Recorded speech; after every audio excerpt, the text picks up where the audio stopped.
Toronto 360 special में आपको खुशामदीद। मैं आपका होस्ट दोस्त अरशद भट्टी हूँ। कैसे हैं आप? आपके मूड कैसे हैं? आपके मिजाज कैसे हैं?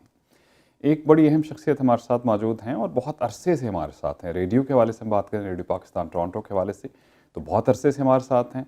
बड़ा कामयाबी के साथ इनका सफ़र जारी है, सर्विसेज दे रहे हैं, और वो सर्विसेज जिनकी किसी न किसी हवाले से सबको ज़रूरत है।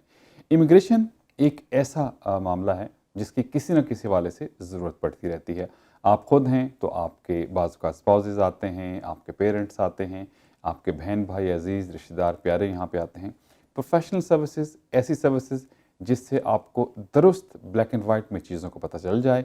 इमिग्रेशन के हवाले से हमारी कम्युनिटी का एक बहुत जाना पहचाना नाम है ICC इमिग्रेशन, और आज MD भाई हमारे साथ मौजूद हैं। हमने कहा क्यों ना उनसे कुछ तफसील से बात की जाए, और फिर इंशाल्लाह हर हफ्ते ही आप जैसे रेडियो पे आप इन्हें सुनते हैं, अब देखा भी करेंगे टोरंटो 360 स्पेशल में। MD भाई, welcome you in Toronto 360। Arshad भाई बहुत शुक्रिया। सबसे पहले तो आपको और तमाम व्यूअर्स को ICC इमिग्रेशन की पूरी टीम की जानिब से, MD और RD की जानिब से आदाब, नमस्कार और सत श्री अकाल। Thank you very much for having us. बहुत शुक्रिया। अच्छा, आपने जिक्र कर लिया RD भाई का बड़ा इंपॉर्टेंट है। आप दोनों की टीम, और फिर बल्कि आपकी सारी टीम, पिछले 10 साल से ज़्यादा अरसा गुजर गया, मुझे भी ज़ाहिर, इतने अरसे से हम भी इकट्ठा काम कर रहे हैं। बिल्कुल अरशद भाई, और बड़ी ज़बरदस्त आपकी फीडबैक हमें मिलती है। Very good. और ये दुरुस्त है कि आपका बिजनेस भी है, लेकिन शायद बहुत से लोग इस हवाले से भी खुश होते होंगे कि आपके थ्रू जब आते हैं, आपस में मिलते हैं, तो यकीनन आपको दुआ भी देते हैं, और इस तरह से सिलसिला आगे भी चलता है। अरशद भाई आप बिल्कुल ठीक कह रहे हैं। 10 साल से ऊपर हो गए हैं जी। 2007 में हम हेड ऑफिस हमने मिसिसागा में खोला था जी। बिल्कुल ठीक। ICC immigration 1137 dairy road east, and तब से आपके साथ भी जुड़े हुए हैं 2007 से। सो 10 साल से ऊपर हो गए हैं। और जब हम वजूद में आए थे तो दो इंटेंशंस थी। सबसे पहली इंटेंशन थी कि क्रिस्टल क्लियर एडवाइस प्रोवाइड करनी, जो चीज़ हो सकती है वो बतानी, जो चीज़ नहीं हो सकती वो भी इन्फॉर्म करना कि भाई इसमें टाइम और पैसा ना ख़राब करें।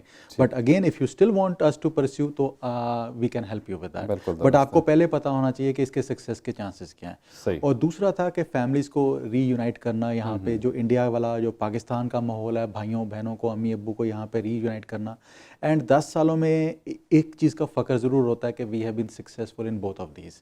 तो तहे दिल से आपका और कम्युनिटी का शुक्रिया अदा करते हैं, because ICC immigration, RD MD जहाँ पे भी खड़े हैं, आपका उसमें बहुत अहम रोल है, और कम्युनिटी ने जिस तरह से सपोर्ट किया, शुक्रिया अदा करते हैं। नो, बिल्कुल, इसमें ये अच्छी बात है कि कम्युनिटी साथ रहती है, लेकिन आपने भी बड़ी प्रोफेशनली, आप अपने ऑफिस को, मतलब हम जाते हैं, देखते हैं, जिस तरह से आपकी पूरी टीम है, जैसे से काम कर रहे हैं, वही डेडिकेटेड 24 आवर्स में मुझे पता है कि आप व्हाटएवर आपने जवाब देना होता है, और आपने कम्युनिटी के हवाले से भी लोगों को वहाँ पे रखा। ये बड़ा इंपॉर्टेंट है, बड़ा हेल्प करता है।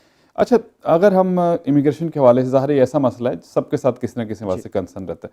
2017 अब बस ऑलमोस्ट जो है वो क्लोज हो गया, ख़त्म होने वाला। कैसा रहा इमिग्रेशन के हवाले से? 2017 has been a great year Arshad भाई। एंड चाहे हम स्किल्ड कैटेगरी के हवाले से कहें, विजिट वीज़ाज़, टेम्प्रेरी वीज़ाज़ के हवाले से कहें, स्पाउसल इमिग्रेशन में जो चेंजेस आई हैं उनके हवाले से कहें, it has been a great year. अगर हम सिर्फ एक्सप्रेस एंट्री के हवाले से बात करें तो 2017 में close to 90,000 invitations have been given out. 90,000 लोगों को, और एक साल के अंदर अंदर इमिग्रेशन हुई है अरशद भाई। तो यहाँ पर एक ही चीज़ कहना चाहूँगा कि अगर आपके दोस्त, आपके भाई बहन क्वालिफाइड हैं, बैचलर्स या मास्टर्स कर रखा है, 35 साल से कम उम्र है उनकी, कम से कम अगर बैचलर्स है तो 3 साल का मिनिमम एक्सपीरियंस चाहिए, अगर मास्टर्स है 1 साल के प्रोफेशनल एक्सपीरियंस के साथ भी उनकी PR की एप्लीकेशन प्रोसेस हो सकती है। और जो आपका एक्सपीरियंस होना चाहिए वो किसी भी फील्ड में हो, चाहे आप कॉलेज लेक्चरर हैं, प्रोफेसर हैं, स्कूल टीचर हैं, IT की फील्ड से आपका ताल्लुक है, बिजनेस एनालिस्ट है, बैंकिंग सेक्टर से आपकी बैकग्राउंड है, IT सेक्टर से हैं आप, फाइनेंस सेक्टर से हैं आप, एडमिनिस्ट्रेटिव सेक्टर से हैं, सेल्स एंड मार्केटिंग बैकग्राउंड है, डॉक्टर है, इंजीनियर है, किसी भी फील्ड से आपके बैकग्राउंड है, तो this is the time to take advantage of express entry. इसके मिनिमम रिक्वायरमेंट्स 6 बैंड्स की है। और 6 बैंड्स अगर इंडिविजुअली हैं लिसनिंग, रीडिंग, राइटिंग, स्पीकिंग में, तो आप एलिजिबल हो जाते हैं एप्लीकेशन डालने के लिए। बट हम हमेशा कहते हैं कि आप 6 बैंड्स के साथ आपकी एप्लीकेशन पिकअप नहीं होगी, बिकॉज ये जिस तरह से ऊपर जा रहा है कॉम्प्रिहेंसिव रैंकिंग सिस्टम में, ये एप्लीकेशंस का ऊपर जा रहा है नंबर्स, तो आपको मिनिमम हम आपको रिकमेंड करते हैं, और ताकि आपको मैक्सिमम पॉइंट्स मिल सकें, उसके लिए हम कहते हैं कि लिसनिंग में 8 और रीडिंग, राइटिंग, स्पीकिंग में अगर 7 है तो यस, आपकी एप्लीकेशन सक्सेसफुली 1 साल के अंदर हो सकती है, हो जाएगी। तो वो इंफॉर्मेशन आपके लिए ज़्यादा इंपॉर्टेंट है। 2017 में एक और चीज़ बड़ी इंपॉर्टेंट हुई अरशद भाई के स्पाउजल एप्लीकेशंस, पहले आपको याद होगा पाकिस्तान की हाँ, प्रोसेसिंग बहुत, टाइम 3 30 साल से ऊपर चले गए थे, 36 months 36 जी, मंथ्स हो गए थे। बिल्कुल। उसके बाद यूके में शिफ्ट हुई, 18 महीने 24 महीने का टाइम वहाँ पे भी चल रहा था। जॉन मैकलम साहब ने एक चीज़ अच्छी की कि उन्होंने कहा कि 1 साल के अंदर अंदर स्पाउजल एप्लीकेशंस प्रोसेस होनी चाहिए, ठीक। एंड हम देख रहे हैं कि 8-8 महीने में भी एप्लीकेशंस थ्रू हुई हैं। तो this is a very welcome thing which has happened in बिल्कुल ठीक। 2017। अब विजिट वीज़ास की बात करें, पूरे साल में 150th एनिवर्सरी तो हम कनाडा की मना ही रहे थे इस बार। सही। इस साल 1.5 मिलियन से ज़्यादा टेम्परेरी वीज़ास कनाडा के लिए इशू किए गए अरशद भाई। अच्छा, 1.5 1.5 मिलियन, और ये कहने की बात है अरशद भाई, it's a huge number. And इतने ह्यूज नंबर में अगर आप अपने अम्मी अब्बू, अपने भाई बहन, अपने दोस्तों को बुलाना चाहते हैं तो इससे बेहतर टाइम नहीं हो सकता। बिल्कुल दुरुस्त है। एंड लग रहा है कि 2018 में the same trends are continuing as well. तो अगर आप टेम्परेरी वीज़ा पे किसी को भी बुलाना चाहते हैं तो take advantage of these program. Students में बहुत सारी तब्दीलियां आई हैं। बहुत ज़्यादा लोग, स्टूडेंट्स भी बहुत ज़्यादा, मुझे तो लगता है डबल हो गई तादाद से इस साल। अर्शद भाई आप बिल्कुल ठीक कह रहे हैं, डबल से भी ज़्यादा होने वाली है जी। अब हुआ क्या है कि आने वाले समय में 2025 से लेके 2035 तक कहा जा रहा है कि जो हमारी कैनेडियन पॉपुलेशन है वो बड़े तादाद में रिटायर होने वाली है। बेबी बूमर्स बहुत ज़्यादा है, तो उनको ऑफसेट करना बहुत ज़रूरी है किसी भी इमिग्रेशन के हवाले से। और इसीलिए जो अगले 3 सालों की जो प्रोजेक्शंस आई हैं 2018, 2019 और 2020 की, 1 मिलियन इमिग्रेंट्स हमें चाहिए इन 3 सालों में।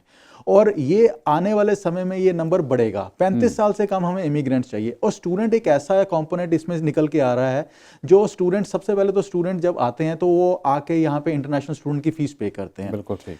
इंटरनेशनल स्टूडेंट की फीस पे करते हैं, उसके बाद वो ऑफ कैंपस जॉब्स करते हैं। ड्यूरिंग देयर स्टडी वो 20 घंटे पढ़ सकते हैं, और वो इजाज़त है उनको, वो इजाज़त है, और वो काम करते हैं। और वो यहाँ पे अपने बेसमेंट्स लेते हैं, अपार्टमेंट्स लेते हैं, रेंट लेते हैं, मतलब इकोनॉमी में बिल्कुल शामिल हो जाते हैं, कंट्रीब्यूट करते हैं, बिल्कुल वो कंट्रीब्यूट करते हैं। और उसके बाद पढ़ाई करने के बाद उनको फिर पोस्ट ग्रेड वर्क परमिट मिल जाता है, तो they become most essential part of the society. मतलब ये इन्होंने प्लान ही ऐसा कर लिया कि they will be the member of the Canadian society और विल बी दी, आप कह लीजिए कि citizen of the Canada, but start ऐसा, बिल्कुल उनके लिए एलिजिबिलिटी है। फोकस ही इस तरह से किया जा रहा है कि स्टूडेंट्स आएंगे, अपनी पढ़ाई करेंगे और इवेंचुअली 1 साल जॉब करने के बाद पीआर के लिए एलिजिबल हो जाएंगे। तो ये बहुत अच्छी चीजें चल रही हैं, और आने वाले समय में ये नंबर्स स्टूडेंट्स के और भी बढ़ेंगे। तो अगर आप अपने छोटे भाई बहनों को बुलाना चाहते हैं तो this is again one of the best programs to take advantage.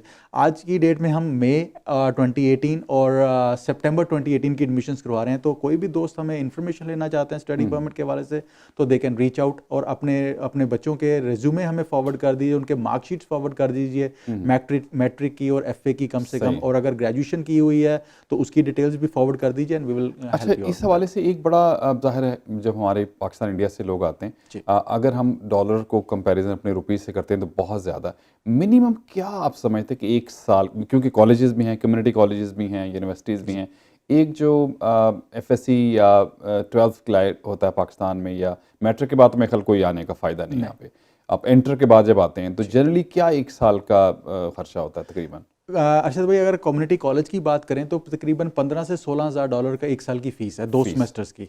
और अगर हम यूनिवर्सिटीज़ में चले जाते हैं तो फीस बढ़ के 20,000 से लेकर 45,000 डॉलर तक चली जाती है, डिपेंडिंग ऑन के कौन से प्रोग्राम में, कौन सी यूनिवर्सिटी में आप जा रहे हैं। सही। और आप तमाम, बहुत से कॉलेज के साथ मुझे पता है कि यूनिवर्सिटी आप रजिस्टर्ड हैं, तो आप तमाम इन्फॉर्मेशन जो है वो उनको प्रोवाइड कर देते हैं स्टूडेंट को जब आपसे कॉन्टैक्ट करते हैं? बिल्कुल अर्शद भाई, हम काफ़ी सारी यूनिवर्सिटीज़ और कॉलेजेस को रिप्रेजेंट करते हैं। हम जब भी हम स्टूडेंट के साथ काम करते हैं, हम सबसे पहले तो उन बच्चों को कहते हैं कि अपनी मार्कशीट्स हमें फॉरवर्ड कीजिए, मैट्रिक की और एफए की आपकी मार्कशीट्स चाहिए हमें, और अगर ग्रेजुएशन किया हुआ है, कोई जॉब का एक्सपीरियंस है तो अपना रेज्यूमे और अपनी ग्रेजुएशन की मार्कशीट्स भी भेजें। ये चीज़ें जब आ जाती हैं, आइलेट्स भी चाहिए आपको, और उसके बाद हमारी एक स्टूडेंट डिवीजन है, then they will take over. वो बच्चे के साथ, चाहे वो स्टूडेंट इंडिया में बैठे हों, पाकिस्तान में बैठे हों, मिडिल ईस्ट में बैठे हों, हम उनके साथ खुद बात करते हैं, उनके मार्क्स, उनके सब्जेक्ट्स, उनके बात करने से उनका इंक्लिनेशन देखते हुए then we shortlist few courses के, उनको बताते हैं कि ये कोर्स आपके लिए बेटर हो सकते हैं कनाडा में सेटल डाउन होने के लिए। So that is how we work with students.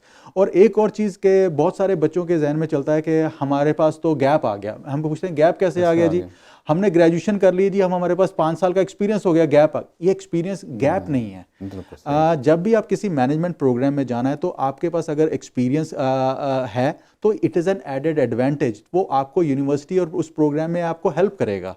और एक चीज़ और कहते हैं कि अगर आपने एप्लीकेशन पुटअप की थी और किसी हवाले से रिफ्यूज़ हो गई तो डिसहार्टन ना होइए।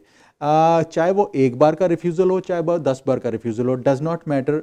और किसी भी हवाले से रिफ्यूज़ किया होगा, चाहे आपके फाइनेंशियल रीजंस को लेकर रिफ्यूज़ किया गया हो, चाहे आपके प्रपोज स्टडी को लेकर रिफ्यूज़ किया गया हो, प्रीवियस स्टडी को लेकर रिफ्यूज़ किया गया हो, या आपको समझ नहीं आ रहा ऑफिसर को कि इनका कैरियर पाथ क्या बन रहा है, या ties to the home country, everything can be addressed. नवंबर के महीने में अरशद भाई, लास्ट मंथ हमने 50 से ज़्यादा रिफ्यूज केसेस के ऊपर सक्सेसफुली वीज़ा लिया है स्टूडेंट्स के ऊपर। अच्छा, very तो ये रिफ्यूज़ल्स पाकिस्तान के भी थे, मिडल ईस्ट के भी थे और इंडिया के भी थे। तो रिफ्यूज़ल हो गया, डज़ नॉट मैटर। अगर आपने जनवरी के लिए लिया था तो रिफ्यूज़ हो गया, तो उनका रिफ्यूज़ल लेटर हमारे साथ शेयर कर लीजिए।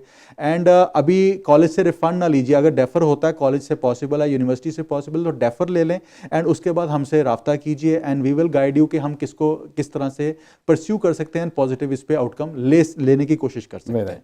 नाज़रीन किराम, बड़ा इंपॉर्टेंट है, थोड़ा सा हमने इसको डिस्कस किया है और बहुत से इसमें इतनी कैटेगरीज है, क्योंकि स्टूडेंट्स तो एक कैटेगरी है, फिर पेरेंट्स आते हैं, स्पाउस, और फिर बड़ा इंपॉर्टेंट जो है एंटरप्रेन्योर्स जब आते हैं। और सिर्फ यही नहीं कि ओंटारियो में बहुत से सूबों में बहुत सी चांसेस हवाले से होते हैं। ICCimmigration.com पे जाके इन्फॉर्मेशन ले सकते हैं। नंबर क्योंकि रेडियो पे हम रोज़ाना बोलते हैं, 905-461-2424, स्क्रीन पे भी आप देखेंगे। आप इनसे रब्ता ज़रूर कीजिए, पूछिए, विदिन 24 आवर्स आपको इसका जवाब भी देंगे। एमडी भाई, थैंक यू वेरी मच। आज का सेगमेंट यहीं ख़त्म करते हैं। नेक्स्ट सेगमेंट में कुछ हम मजीद जो कैटेगरीज हैं उस पर बात करेंगे। श्योर, बहुत शुक्रिया। नेक्स्ट प्रोग्राम में एमडी भाई के साथ ICC इमिग्रेशन से आपके साथ फिर जुड़ेंगे। Stay tuned.